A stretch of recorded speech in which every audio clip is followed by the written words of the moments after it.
The road to Atlanta is about to begin.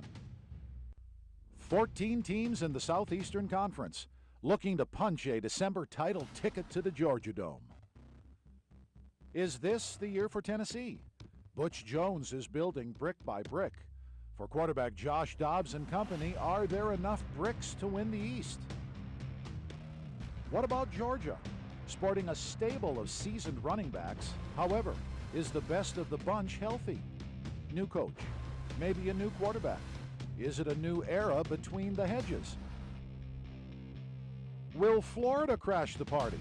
Will anybody else in the East make a statement? In the end, does it really matter? Can anybody knock the powerful Crimson Tide of Saban off that sky-high perch? LSU maybe? Mississippi? So many questions. On the road to Atlanta. Let's talk football now.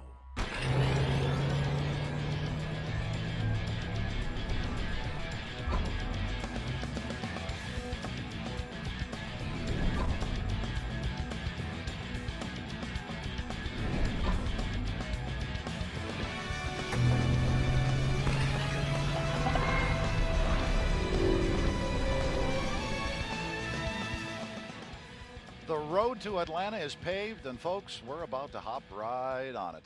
Hi once again, everybody. Thanks for joining us. I'm Dave Staley, reporting live from Hoover, Alabama, just outside of Birmingham. For the next 30 minutes, we're going to talk some football because it's the dog days of summer.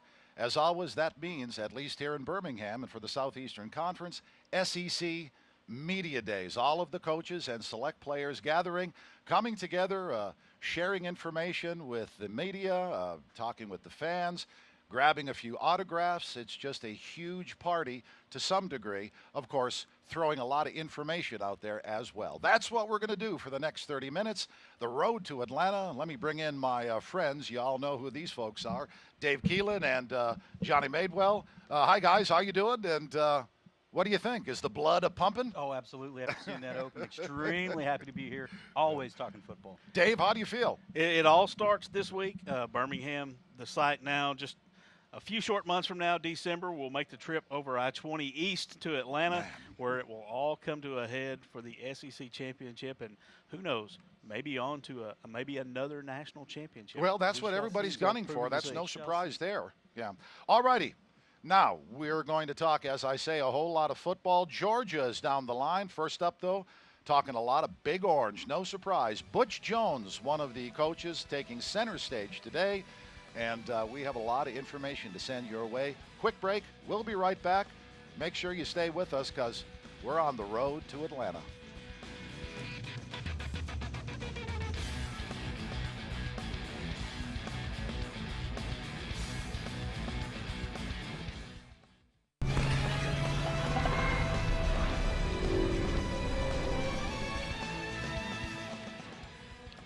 And we're back. Hi once again, everybody. Thanks for joining us. Our 30-minute special here live just outside of Birmingham, Alabama for the annual edition of SEC Media Days. First up, it's time to talk Tennessee. The Volunteers and head coach Butch Jones, a whole lot of expectations this season, and that should come really as no surprise. You all know that Butch has been talking brick by brick. The real question, is there are the bricks there? Do we have enough? Let's bring in Dave Keelan and talk a little Big Orange football. Dave, how do you see it now? What's your gut feeling? What are the others talking about? Is this the year for Big Orange? Well, Dave, like you said, Tennessee carrying high expectations. We all knew that coming into this season. Names like Justin Dobbs, Alvin Kamara, Jalen Hurd, those were the ones that were dotting along the way, carrying most of the limelight this summer. But when we talked to Coach Butch Jones this weekend or today, he said that it was his defense that carried that most improved tag from their work over this summer. Jalen Reese-Maybin at the second level of our defense, very cerebral player. I think him and Darren Kirkland Jr. feed off of each other. And then obviously in the back end, it's anchored by Cam Sutton. And then Todd Kelly's had a very good offseason for us. You know, we're going to have a great competitive battle to see who our other corner is going to be. We have some very talented players there, so that should be a great position battle to watch throughout the course of training camp. But it all starts up front. It all starts with Derek Barnett. It's not to say there aren't some question marks. There most certainly are, but No, there there are a definitely are. whole lot of strengths for Big Orange this year. Joined now by a friend of ours, Dustin DePirac from the Knoxville News-Sentinel. Hello, sir. Welcome. Thank you for joining us on our set. Thanks for having me. You bet. And Little Big Orange, what do you see? Your gut, what does it tell you? Well, they should win the East, frankly. If not now, when? I know you said that earlier off the set. This is their year. No, absolutely. It's time. I mean, like you talked about building bricks. I mean, if they haven't built enough of them, when will they? You're talking about two really good recruiting classes are experienced now. Basically, the 2014 class was a top 10 class. The 2015 class was a top 5 class. So they've got enough players. And even the 2016 class is pretty talented. Those 2013 guys, it was his first recruiting class. They've had some experience. They've won some games now. There aren't a lot of holes on this team. There's maybe a handful of positions that you could say where they really have some issues. The only place where you look and say, okay, who's going to play is left tackle. That's the only one that you could look at and say, okay, who's their guy there that you really don't know going into camp. Otherwise, they've got pretty good position battles. They've got depth. In most cases, it's the choice between a couple of good options, even safety where they're replacing 2 guys. They've got some options there. Todd Kelly, Rashawn Golden, and Evan Barry are 3 guys that could all play, that could all start, and they wouldn't have too many problems. So there aren't a lot of holes. Certainly at the end of the day, it's just about winning those games, and they had the opportunity to do it last year and lost some big games that they easily could have had. Oklahoma, Florida, even Arkansas, they had a lead. In Alabama, they had a chance. So it's just about actually winning those games now. Horses are there. Dustin, let's talk the passing game. Josh Dobbs coming into this season. We know what he can do with his legs. Right. One of the things he had problems with last year, that was the deep ball. How has that progressed over the spring and this past summer? It's hard to tell so far. I mean, for what we've seen, I don't know that you can look at it and say, okay, well, that's a problem that's solved. Really, you only saw him hit one big deep ball last year. That was the 75-yarder to Josh Malone at Kentucky. Other than that, that really wasn't part of the game. It's not that he's been a bad passer. I mean, I'd go so far as to say he's still above average, but he's got to take that next step to grade. He's got to be able to make big plays, and he's got to be more consistent on the routine throws. So he's got to get better at all that, but he does have to get better with hitting the deep ball. But also part of that is about getting receivers that are that open. I mean, for as much as they didn't really hit the deep ball that much, you can't really come up with too many times where he missed a deep one where somebody was open. That's not sort of an issue he has. He hasn't necessarily misfired. It's a lot of times just as a passing game, it hasn't been there. Let's talk about the receiving core. You've got Josh Malone, Preston Williams, Jawan Jennings. Those are 3 names that are coming back this year, going to be big contributors. Jason Kroom, they've moved him to that tight end position, but there are some young, talented freshman receivers who are coming in this year. How are they expected to contribute to this passing game? Well, they should help because they are really, really fast. There's a lot of speed there. Latrell Williams, Marquez Callaway, Tyler Bird. They've got a lot of options. Brandon Johnson, a lot of guys that are sort of slot receivers, maybe a little bit bigger, but they really tried hard to recruit speed on the perimeter in the 2016 class. I can't imagine all those guys are going to play, but at least somebody is going to be expected to step up and be able to make some big plays, some splash plays in there. But Dustin, today we heard from every player up from Tennessee, to a man, they say no one has higher expectations than them themselves. Is that what you're seeing out of Knoxville? Yeah, I mean, I think that's true. I mean, obviously it's cliche, and they really hung tightly to their cliches today. But I do think they know that they're capable of this. They know that they should be able to win the East. They know they should be the best team in that division and have a shot to go to Atlanta. So I think they obviously. They've been through a lot. They've had some losses. They've had some wins. They've started to build this thing up. They expect now they should be able to win this year, and I don't think anybody holds them to a higher standard than they hold themselves. Dustin DePirac, thank you very much. Good Thanks, stuff. Thanks we for having really me. appreciate for you joining us on the set here, Knox News Sentinel, and giving us some good information. Thank you, sir. Thank you. Now, Dustin doing some maybe bold predicting. Maybe you could say that a little bit. But Dustin is not the only bold predictor. We had a big-time bold predictor earlier today talking to, what should we say, the godfather of SEC football, Paul Feinbaum. Here's what Paul had to say. Check it out. Paul Feinbaum, the SEC guru around here. Just talk to me a little bit about this season and what people can expect. Yeah, I mean, I think if you look at the SEC East, it's all about Tennessee. I really don't think there's a legitimate contender right now on paper. Georgia certainly doesn't have, I think, the talent level it has had. The quarterback situation is there. They do have the Vols at home. Florida, good, not great. So I don't think they're a major contender. And after that, I really don't think there's anyone in the running. I think Tennessee wins the East. The West is a little more complex. I mean, you really have three schools with Alabama, Ole Miss, and LSU, but you always do. There really is kind of a wide open SEC across the board this year, do you think? Well, I think LSU maybe has a little more talent, but you know, last year people were willing to go against Alabama. They're not anymore. I mean, you can make an argument for Tennessee. On paper, they have enormous talent. They have Josh Dobbs. They do have the schedule's always a factor. Tennessee does have a game that I haven't heard really anyone talk about that I think is very scary, and that's against Texas A&M in College Station. If A&M is good, and I think they will be better, then that comes at a very strange time on the schedule. I think the biggest game in Butch Jones's career, not to make too much out of it, is Florida. Because if Tennessee can't beat Florida this year, can they ever beat Florida? So I think that game is the line of demarcation. People like Butch Jones. He's built a very good program, but he's yet to show in the moment he can win those big games. I think this is the year. Some interesting observations by the Godfather, Paul Feinbaum. All righty, we've got to take a break. When we come back, this man and his Georgia Bulldogs are going to take center stage. The Hairy Dogs. A lot of good things, but some big-time question marks as well. You're on the road to Atlanta. Folks, we'll be right back. Thanks for staying with us.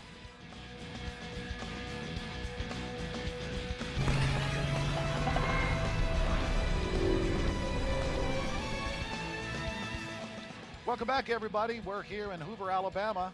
SEC Media Days rocks and rolls on. Started yesterday, runs through Thursday. Just talked about Tennessee. All right, fellas. Johnny, in particular, time to talk about the Hairy Dogs. Lots of good stuff. Lots of question marks this year. Absolutely. Starting with Kirby, of course, the head coach. You hit the nail on the head. You know, Yeah. Kirby spent so many years alongside Nick Saban. Quite a few. He learned a lot, said so today in SEC Media Days. Of course, now he's striking out on his own. Of course, he's going back to familiar territory. He knows the expectations are high. He knows the pressure is high. But without further ado, let's jump right in to the Bulldogs. It's a homecoming for Coach Kirby Smart. Coming from national powerhouse Alabama, players say Smart has brought faster practices and higher energy. But how have the players adapted to the change? I think we've been through transition before with Coach Bobo leaving, so it wasn't a huge it's not a huge deal to us. The transition's been well, and you know, a lot of these guys are from the Southeast or from Georgia, and Coach Smart recruited Georgia, so I mean, it's not really. Most of these guys have already had prior relationships with Coach Smart. I'm very comfortable in the seat I'm in now. I'm at a great place, and there's not many great jobs out there, and I got one. Well, joining us now is Mark Weiser from the Athens Banner-Herald. He goes to these practices all the time. Mark, I first wanted to ask you, with Kirby coming in, you covered Mark Richt. What are some of the differences you see between these two coaches? I think Kirby is a lot like Mark was when he came from Florida State. You know, hot young coordinator, excited, fresh, plenty of energy, very focused. You know, Mark had kind of got settled in his ways a little bit, 15 years at the program. Kirby's coming with a lot of championship success, and he's trying to carry it over to Georgia where the expectation's high, and the winning's been good, but it's been a long time since they've won championship. Yeah. You know, Georgia's known, obviously, for the tailbacks that they produce, but, of course, right now they're looking at some injuries to their top two tailbacks, Nick Chubb, Sony Michel. What's your sense on the recovery for each of those, and what's in the, I guess, the people that can step up in their absence? Yeah, I mean, Nick Chubb had been the big storyline all offseason. You know, would he be ready for the opener against North Carolina? But now Sony Michel is maybe a bigger question mark. He broke his left forearm on July 3rd in an ATV accident, broke a couple of bones through the skin, and, you know, it's a question whether he's going to be available for North Carolina, may even go a couple of games into the season. They have Brendan Douglas, a career backup as a senior. They expect that he'll be able to help out, but, you know, doesn't have the kind of game-breaking ability that Chubb and Michelle have. They have Elijah Holyfield, a Vanderson, who can come in as a freshman, and Tay Crowder, redshirt freshman, hasn't had any action yet, but they're going to have to count on these guys. Quarterback battle. Let's face it, Mark, right at the top of the list. How do you see it? Well, I think ultimately Jacob Eason's going to be Georgia's You think starting so? quarterback. You think so? Ultimately, but whether it's going to be October, That's the question. Yeah, whether it's going to be next season, I Yeah. think he's going to play this year. You know, Grayson Lambert's probably still the favorite to start the opener. You think so? Yeah, he has experience. 10-3, Georgia was last year. He was 10-2. But he didn't, look like an all-star. But he got them wins, and his experience might be leaned on early in the season. Talk about the receivers. There were a lot of great receivers on this team. Malcolm Mitchell being one of those guys. How do they replace productive receivers like that, especially when you're talking in this quarterback battle? Receivers are going to be so heavily leaned on during this season. Who's going to step up in that role? Yeah, I think Terry Godwin, who had a big freshman year last year, they're going to really count on him to be the go-to guy. They have some guys that came in. Riley Ridley out of Florida. He was an early enrollee. I think they're going to count on him. And they have some other guys that were young last year they're going to be counted on as well, like Michael Chigbu from Louisiana. Let's talk about the D-line. There was a lot of production lost off of last season, and there's been some mistakes made off the field. You've got Jonathan Ledbetter, most recently Julian Rochester, and as you pointed out, Chauncey Rivers. How do you think that unit's going to come together? It's going to be tough early in the season. You mentioned Chauncey Rivers was dismissed. He had 3 arrests, since he's been a Bulldog, and the last one cost him. It was a felony charge for drug possession, and he's off the team. Jonathan Ledbetter's going to be suspended for at least 2 games. He just had a DUI charge. So they're going to need Trent Thompson, who has all-world caliber, to really step it up as a sophomore. What do you see in the schedule breaking down? Of course, Tennessee comes to Athens this year. Of course, there's always Florida. What do you see as some of the perils for the Dogs this year in the season? Well, most people consider it one of the more inviting schedules in the SEC. They'll play 3 of the first 4 games away from home, although the Georgia Dome is pretty much their home against North Carolina. They got to go to Ole Miss. They got to go to Missouri. So if you're breaking into a young quarterback and you have Chubb and Sony Michel less than 100%, it could be dicey. But if they can get over those hurdles, Tennessee is going to be a big game in October. All right, Mark Weiser, Athens Banner Herald, Athens Online. Thank you so really much, Mark, for joining us. Mark. Thank you so much. Sure. Good stuff, and we'll see how it all shakes out. All right, folks, we have to take another quick break. When we come back, we're going to talk to another godfather of college football. I think you know who he is. If you're a big-time football fan, that face is familiar.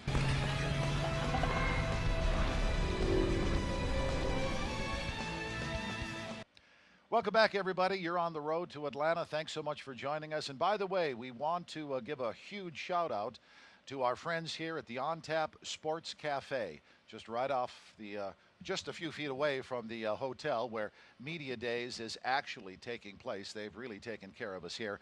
A big shout out. Thank you so much. Hope you're enjoying it as much as we are. Speaking of enjoyment, this guy that you're about to hear from, he obviously enjoys college football. He knows a whole lot about it. Tony Barnhart, one of the faces of college football. John caught up with him earlier today, and he had some interesting things to say. Check this out. Tony, just off the top here, we got the road to the SEC. How do you see that unfolding today as far as with the 14 teams on the trip to Atlanta? Well, when you sit there and break it down by divisions, I think you have to look at Tennessee in the East. I think the veteran quarterback, 2 great running backs. And then after that, I think it's Georgia and Florida on another line together, and the other teams. At the West, to me, you still got to pick Alabama until somebody beats them. Obviously, Alabama's got a tremendous SEC road schedule, and capping off with LSU. But I think they'll find a quarterback. So I think it's Alabama and LSU in the West, and maybe Ole Miss on the next line. Tennessee's equipped to win every single game they play if they play clean football and don't make mistakes. Going back over to the West, Ole Miss has beaten Alabama 2 years in a row, and they've got Chad Kelly there. Do you see Ole Miss maybe as I wouldn't say necessarily a dark horse, but a contender? Well, when you got a quarterback like Kelly, you're certainly capable. The issue for me with Ole Miss is the fact they've got to replace the entire offensive line that played in the Sugar Bowl. Until somebody beats Alabama, I'm going with them. I'm looking for an Alabama-Tennessee rematch in the SEC championship game. I think Alabama will probably win the first one, even though it's in Knoxville. But Alabama will definitely win the second one.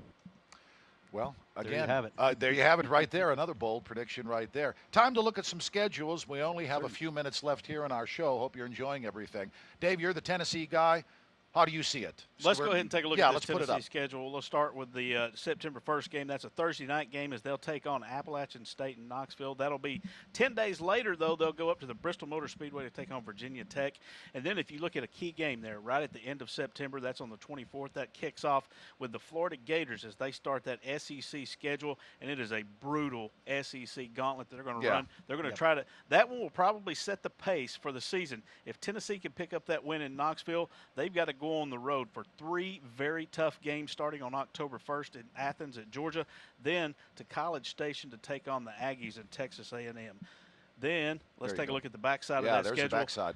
The 15th, they'll go to on the road to Tuscaloosa to take on the Crimson Tide, and then they'll start the rest of the end of their season as they'll go to South Carolina, Tennessee Tech, Kentucky, Missouri, and finish out the season with Vanderbilt. Interesting. Johnny, how do you see the Hairy Dog schedule? Let's put her up. Absolutely. It starts off tough at the Georgia Dome with North Carolina. We'll find out who the quarterback is at the beginning of the season in that game and whether Nick Chubb's ready and Sony Michel's ready for that game. Nicholls State, we may see Jacob Eason eased in at that point. Yeah. Missouri, that could be a tough game up in Columbia. Of course, Ole Miss, that's going to be a very tough game out in Oxford. And then Tennessee, of course, Georgia will be looking to pay the Vols back from last year. We shall see what happens there. Then South Carolina, always a tough trip to Columbia. Let's take a look at the back half of that schedule there. Vanderbilt, we shall see what happens there. Florida, you know, the Gators have gotten Georgia the last 2 seasons here, so they will be looking to see what they can do there. And, of course, there's always the Deep South's oldest rivalry with Auburn. And that's usually a weird game, too. Absolutely. Crazy game. Crazy Now, game. quickly, a quick bold prediction, your best one. As far as I go, I see Tennessee winning the SEC East. I think that's somewhat of a bold prediction. What do you guys have? I think Tennessee wins the East, beats Bama in Knoxville, sees them in a rematch in the championship game. Bama wins. Dave, quickly. I think Tennessee wins the East, and I'm going to step way out on a limb. I think they play the LSU Tigers in Atlanta. There you go. For the That's SEC what we like to see game. right there. You might be right. You never know. Could be. That's it, folks. Our time is up. Thank you so much for joining us. We've been on the road to Atlanta here at Hoover for the SEC Media Days event. It rolls on, finishes up Thursday. By the way, Alabama on the podium tomorrow. Oh, yeah. It's going to be a busy one. Thanks again, folks. For John Madewell and Dave Keelan, I'm Dave Staley. Road to Atlanta. We're all on it. Almost time for football. See you, folks.